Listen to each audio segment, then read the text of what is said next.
તો ભાજપના ભ્રષ્ટાચારના મૂળિયા ઉખડી જવામાં એક સેકન્ડનો ટાઈમ નહીં લાગે.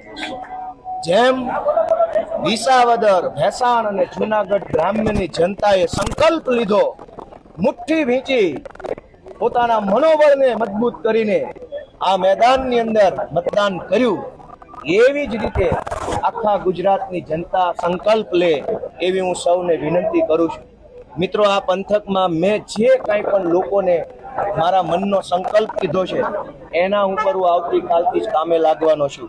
આ પંથકની મુખ્ય સમસ્યા ઇકોઝોન બાબતે ગોપાલ ઇટાલિયા એક ઇંચ પાછું પગલું નહીં ભરે.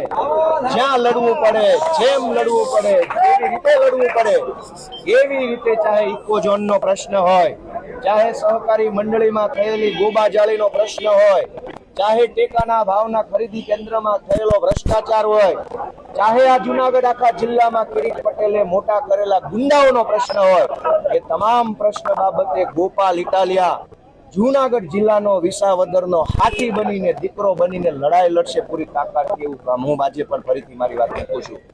મિત્રો, મારે એક છેલ્લી વિનંતી ગુજરાતભરના સરકારી કર્મચારીઓ અને સમાજનું સારું ઈચ્છતા એક્ટિવિસ્ટ માનસિકતાના સમાજના કર્મશીલ વ્યક્તિઓને વિનંતી કરવી છે કે જાગો, આત્મા જગાડો, પોતાની જાતને જગાડો, ગુલામી વગાડો.